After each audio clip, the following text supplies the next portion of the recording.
Thank you, Mr. President. Senator Pia Cayetano is seeking the floor. May I move that she be What is recognized, Mr. President? the pleasure of the lady from Taguig and Pateros? Thank you, Mr. President. Mr. President, very briefly, I rise for a short manifestation which is very personal to me. Our rules are very clear, and every member of this chamber is expected to observe decorum, respect, and fairness towards one another. This is the foundation of parliamentary democracy and collegiality in this institution. And this is what the public deserves, for us to act with respect towards one another. As public officials, we are also bound by the Code of Conduct for Public Officials. And our civil code also requires that everyone acts with justice, gives everyone his due, and observe honesty and good faith. I would like to believe that in my 20 years, almost 20 years in the Senate, I have conducted myself with respect towards my colleagues regardless of political differences. Mr. President, today, a public statement was made by our colleague, Senator Ping Lacson, which was also posted in his YouTube page, suggesting that my vehicle was used to assist Senator De La Rosa in entering the Senate premises, which I quote, "Ang pagkakaalam ko, at least silang dalawa lang mag-ate, Cayetanos, ang nakakaalam tungkol kay Bato na darating. Dahil ang pagkakaalam ko, nakasakay si Bato sa kotse ni Senator Pia." Before I proceed, welcome, Senator Bato. I am happy na nakapasok ka. Wala akong problema na nakarating ka. But Mr. President, I go back. Sinabi man niya na sa pagkakaalam niya, ang katanungan ko po, Mr. President, nag-abala ba kayo mag-double check? Bago niyo yan sinabi sa public. Because despite that qualification, the statement was publicly conveyed in a manner that created the impression that I was directly involved in facilitating Senator De La Rosa's entry into the Senate premises. Again, okay lang po sa akin na nakarating siya dito. Wala ho akong problema doon. Let me state this clearly and unequivocally. That statement is false. Senator De La Rosa did not ride in my vehicle, nor did I have anything to do with facilitating his presence in the Senate last Monday. Hindi ko nga alam na darating siya. Nalaman ko lang na darating siya dahil ang minority floor leader na kapatid ko tumayo dyan, and he addressed the Senate President and nagpasalamat siya sa public service ng Senate President, Senator Tito Sotto, which I also believe is well-deserved. Sinabi niya na maganda ang pakitungaan sa kanya ni Senate President Tito Sotto. And then sinabi niya na we have the numbers and Senator Bato is present. Nagulat din ako. Katabi ko si Lawrence, sabi ko, nagulat ako, wala akong idea. Hindi ko alam kung nasan siya, hindi ko alam na malapit na siya. I have no idea kung nasan siya. So kung paano nadamay ang kotse ko is a mystery to me, dear colleagues, and the public. In fact, Senator Kiko can attest, you saw me downstairs sa basement dahil pareho kami dyan madalas dumaan at sabi niya pa sa akin, dito kayo nagdidiskusyon ng staff mo, hindi na dun sa hagdanan dahil ilang beses ko na siya naharangan sa hagdanan, sa hallway na napakakitid, na nagdidiskusyon with my staff. Sabi ko, nga, haba ng mga diskusyon namin. Siguro naman kung dala ko si Senator Bato, medyo kinakabakabahan ako na makita ako dun ni Senator Kiko, di ba? So, it is a mystery to me. Paano ako nadamay at yung sasakyan ko?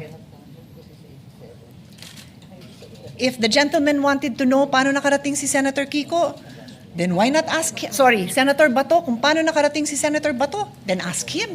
Or ask the now Senate President, who was the one who said that nandyan na siya. Wala ko talaga akong alam.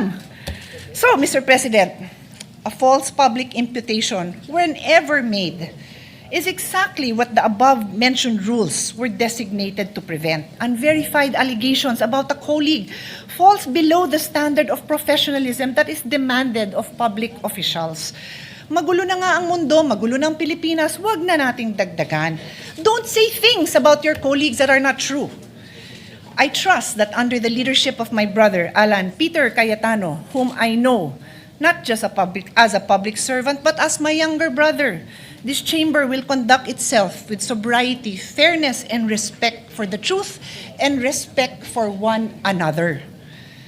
Mr. Senate President, I will keep this manifestation short. Napakarami pa hong trabaho. Mag-aaral pa ako para sa hearing ko on the rising prices of electricity. Mag-aaral pa ako to support our colleagues who will be the next chairperson of the Committee on Health, the Committee on Energy, at napakarami pa ho nating trabaho kailangan gawin. So I leave that as it is, and I hope that this will not be repeated again. Thank you. Senator Marcoleta, can we give way to Senator Lacson since Thank you, Mr. his name was President. Go ahead, Senator Marcoleta. Thank you, Mr. President. Yeah. Can we give Magtatanong lang sana ako, Mr. President, kay Senator Pia. Mga ilang tanong. will Senator Lacson also interpolate This is just very short. a manifestation? Pero Senator Mr. Marcoleta, President, ako can- po nakatayo na rito bago pa siya tumayo. Siguro po, kung Would you sino allow yung unang me, tumayo, Senator Lacson, just because he was first, but he was mentioned, so I am in the quandary of who of the two gentlemen will give way.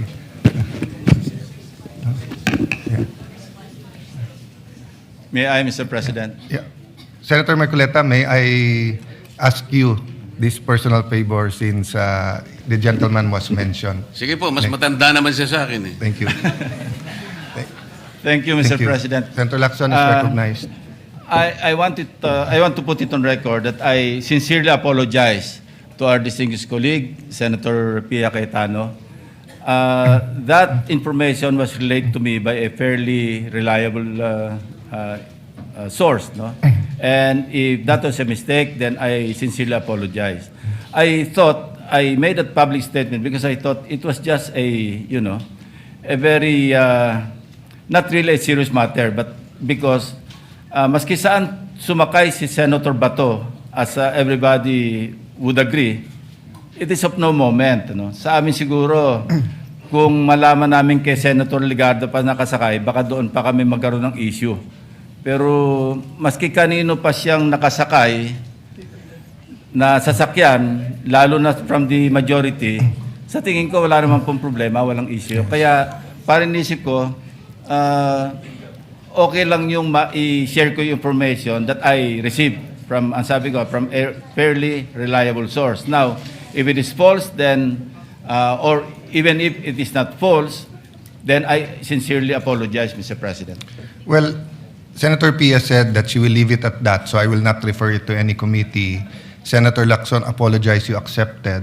If I may just interject that it might seem innocent, Senator Lacson, but to those who are commenting, they think it's a crime, even because people got confused with the timeline, that when he got here, we didn't know there was an ICC warrant and everything.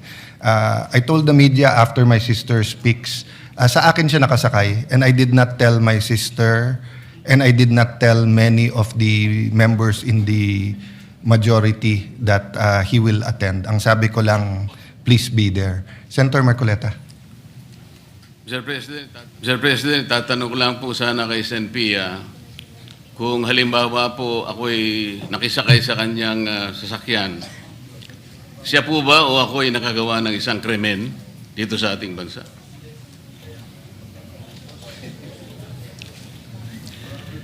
Sa akin lang po, kung kahit sino sa mga kasamahan natin dito na they need a ride, na nangyari na yon. Minsan may event tayo, sumasakay ako sa kotse ni Senator Mig Subiri, nakasakay na rin ako sa kotse ni Senator Loren, nakasakay na rin ako sa kotse ni Senator Angara. Sino pa sa inyo hindi nagbibigay sa akin ng ride? I would be happy to give a colleague a ride. But I'm just saying, that's why I had to repeat na I don't have an issue with Senator Bato arriving in the Senate. I have an issue with the aspersion of malice na parang patago kong pinarating dito na gamit ang kotse ko na walang katotohanan. Kaya to answer your question, wala naman hong masama doon. Yun nga po eh. Siya na rin po ang umamin na wala naman pong masama, ba't kinakailangan pong gawan pa po ng post yun?